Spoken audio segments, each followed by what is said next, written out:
Hi, welcome to TNT, once again coming to you from Chipfairlele here in Turtle Beach.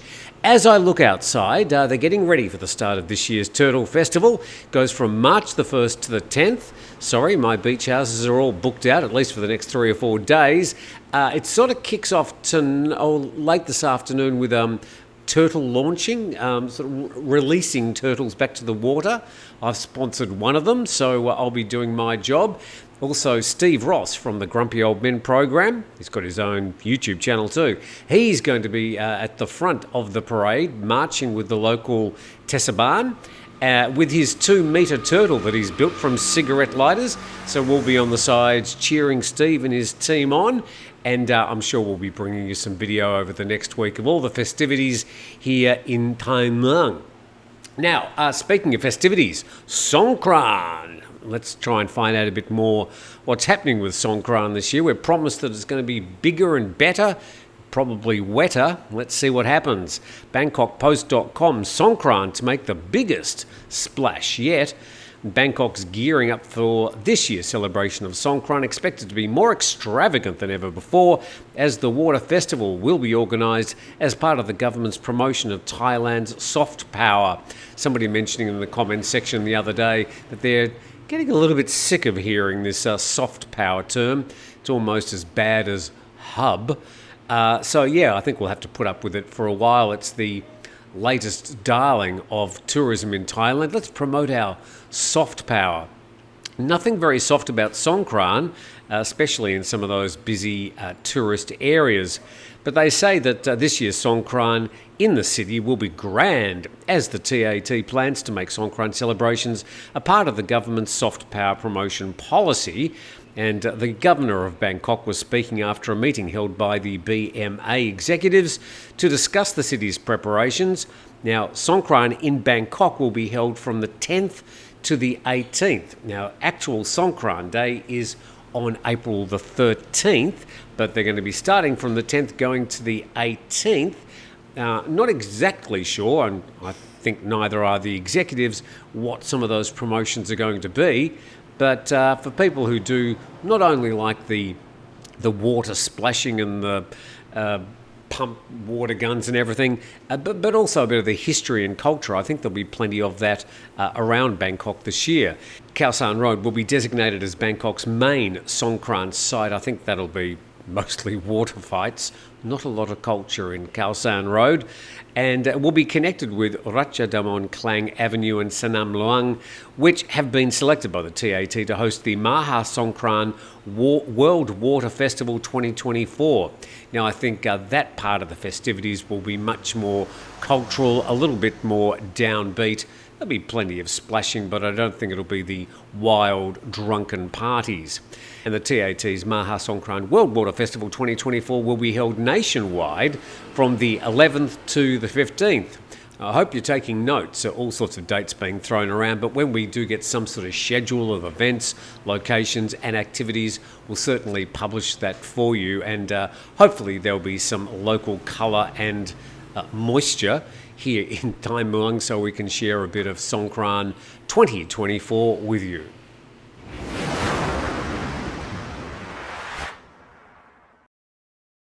Big celebration today, the opening of Beach House number 3. It's called Bamboo Beach House, and so that's on top of the Bonneville Beach House and Coral Cottage Beach House.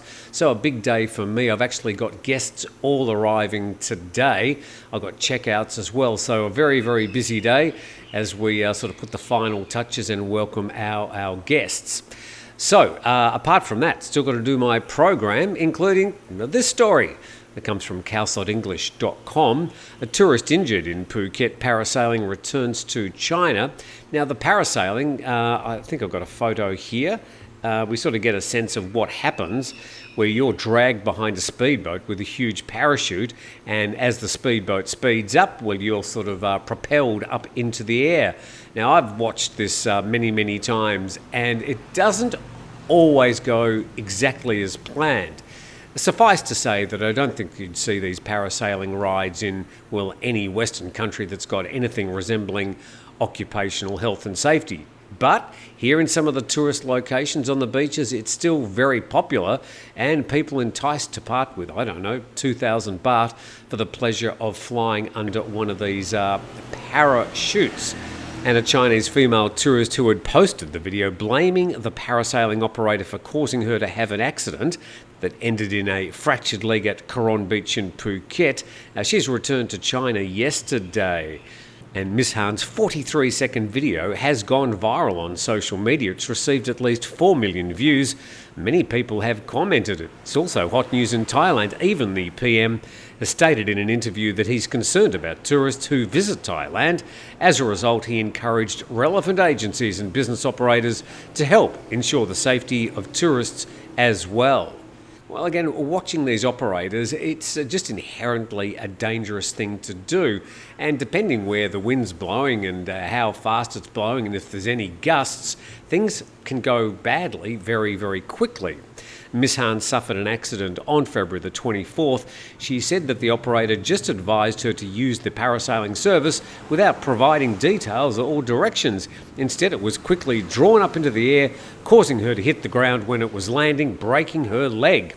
Initially, the parasailing operator at Coron Beach paid damages in the amount of 200,000 baht, which she used sort of wading through this for surgery on a steel brace on a broken leg, and that cost her 150,000 baht. But Phuket officials summoned the operator to arrange a proper damage settlement with her. The operator agreed to pay 400,000 baht at first. 140,000 baht was supplied and will be progressively sent to her, which satisfied her. And interestingly, at the time, the operator asked the Chinese tourist to remove the video from social media, which she promised to do before returning to China. Well, it's already been seen 4 million times. I don't know if it has been taken down, but I'm sure one of those 4 million people would have been doing screen grabs or copied it or whatever, shared it. It may not be as easy to get off the internet as that parasail operator might think. Now, if you do want to go on one of those parasailing rides, all power to you. I probably wouldn't. I haven't. But if you do want to go, make sure you go down first, look at the wind conditions, watch a few other people take the rides. It's not as if you go up and you spend half an hour meandering, just enjoying the view from up in the air. Usually from the time you're off the ground to the time you're on the ground, hopefully you have a better landing than she did, then it might only be 3 or 4 minutes in some cases. So just look before you part with your well-earned money. Now, some good news for people who pay electricity bills here in Thailand. We go to the bangkokpost.com. Pirapan says electricity bills to stay at same rate, and the Energy Minister yesterday assured the public that electricity bills will not rise from May to August, as the ministry is committed to maintaining the present power tariff for households at 4.18 baht per unit. However, the ministry wants to stick to the same rate beyond that time period. Well, maybe good news, staying at that 4.18 baht per unit fee for the rest of the year. As a person who pays quite high electricity bills with, some 4 properties now that I have to pay for, I'd be grateful if they could keep those electricity costs down. Now, let's go to ride-hailing services. Now, we spoke about the food delivery services yesterday, the Food Panda and the Grab Food, etc. Now, what about ride-hailing services? Do you use those rather than using taxis? What's been your experiences? I usually find, when I was up in Bangkok, say 2 or 3 years ago, using them quite often, I found them much cheaper than the local taxis, especially when it came to the cars, not so much the motorcycles. But I'd be interested to hear your experiences with these ride-hailing services. But we've got another one on the way. Well, up in Bangkok anyway. The Bangkokpost.com reporting Singapore's Tada debuts ride-hailing services in Bangkok. Is that Tada or Tada? Let's have a look at the story. Thailand's ride-hailing market is expected to intensify with the debut of Singapore-based Tada yesterday, and the service covers Bangkok now and is projected to expand to Nonthaburi, Pathum Thani and Samut Prakan in the near future. Well, they're just neighbouring provinces to Bangkok. Grab is the dominant player in Thailand's ride-hailing market. The other players are Lineman, Robinhood, and Estonia-based Bolt.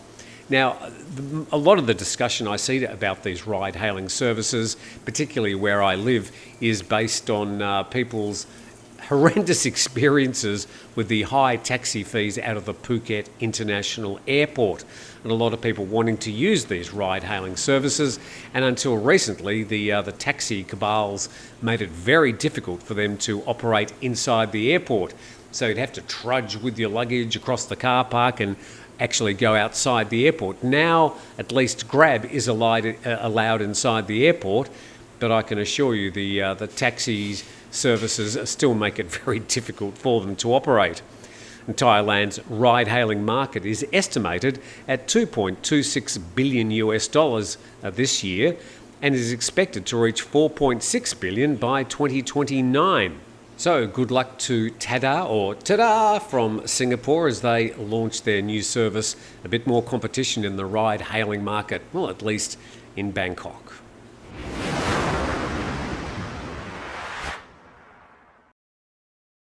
There's been a lot of news about online scams over the past few years, especially of recent, where it seems much more sophisticated use of the internet has not only given us better services, but also better opportunities for some of these scammers. Some good news from nationthailand.com. New agency successfully recoups over 50% of funds lost to online scammers. And since it was set up last November, the Anti-Online Scam Operations Centre has ended up freezing as many as, nearly 40,000 bank accounts for fraud. And the Digital Economy and Society Minister said yesterday that the accounts were frozen in response to over 300,000 complaints received by the AOC as of the end of January. So let's have a look here. Now, 44.9% were related to purchase scams, so that's buying things online.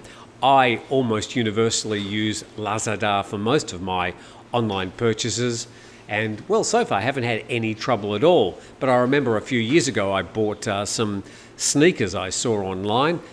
They never arrived.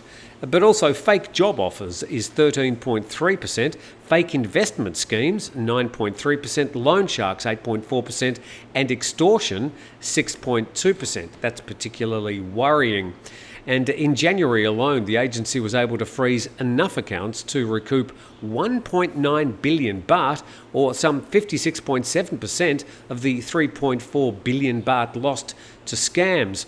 And in comparison, only 11% of the 11 billion baht lost to scammers was recouped between March and September last year. And they also pointed out the centre's effectiveness, saying that in January alone it was able to freeze as many as 500 accounts daily, with each case taking no more than 10 minutes to be resolved. And the watchdog says the AOC can only be reached via the 1441 24-hour hotline and has no presence on social media or the net. So yeah, some people actually pretending they're the AOC and saying, if you pay us some money, we'll get you off this particular problem. Well, it says the AOC only can be contacted through that 1441 hotline number. I don't know if there's an English version or any other language, but at least the hotline is there 24 hours a day. To alcohol sales, I understand this is something that gets a lot of people quite hot under the collar, and the story presented by thepatianews.com. Proposal to put graphic warning labels on alcohol in Thailand leads to strong opposition. So a proposal to put the graphic labels, a bit like cigarette packets, on alcohol bottles as well.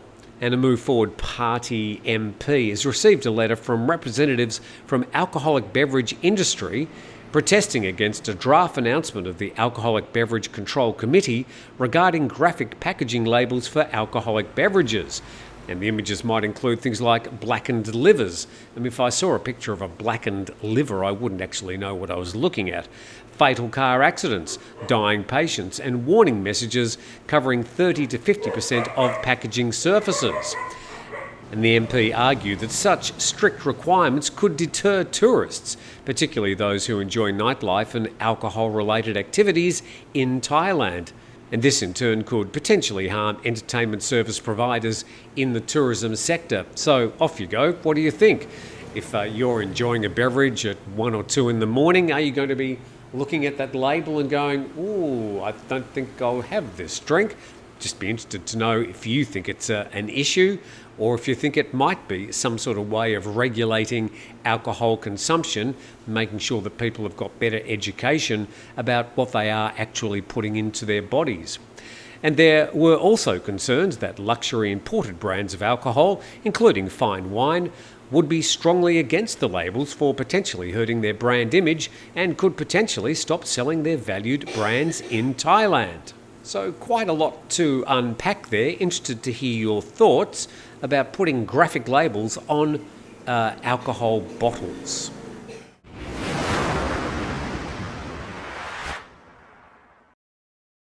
And a big thanks to our sponsor, 5-Star Marine at 5starmarinephuket.com. There's even a link in the description below for people who would like a special deal with Sean and his team. If it's anything like today, I'd love to be out on Panga Bay and spending some time at some of those beaches. All this leads very nicely into this story from nationthailand.com. Coral and sharks back in Maya, that's Maya Bay, as scientists, locals restore ecosystem. And the internationally famous Maya Bay saw 1.73 million visitors in 2016, and the national park raked in about 561 million baht. But in 2018, when COVID hit, the Thai government saw a chance to restore the heavily used beach to its former glory.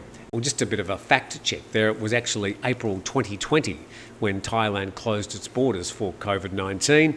But indeed, back in 2018, they did close down Maya Bay to let it sort of recover from some of the tourist love that had really resulted in excessive numbers of tourists trampling on that beach and the coral.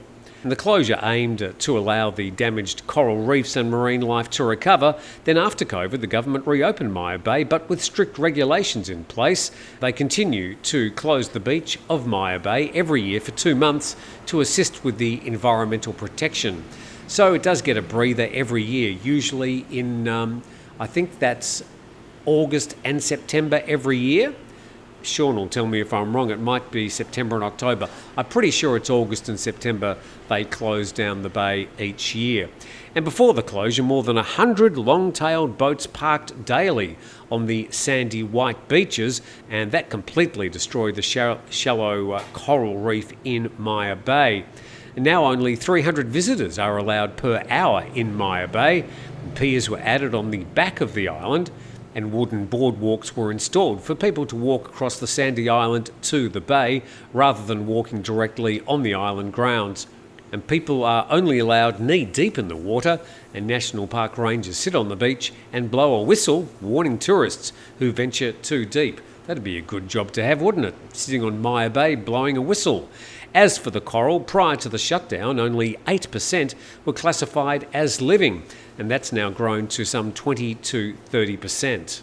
Well, let's hope all that recovery continues at Maya Bay. I've got a funny feeling that 300 tourists per hour may often be exceeded, but still the way that the tourist interface with Maya Bay is now quite different, keeping them off much of the island and keeping them out of the water to allow the coral reefs and the marine life to recover. That's it for today's program. Hopefully you're a bit more up to date with things happening around Thailand.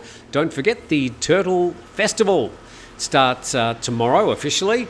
Goes for 10 days, the 1st to the 10th of March. If you're in Phuket, Krabi or Panga, maybe you'd like to drop in, say hello and enjoy the festivities. Otherwise, please subscribe to the channel. Thanks for watching. Have a fantastic Thursday, and we'll see you tomorrow.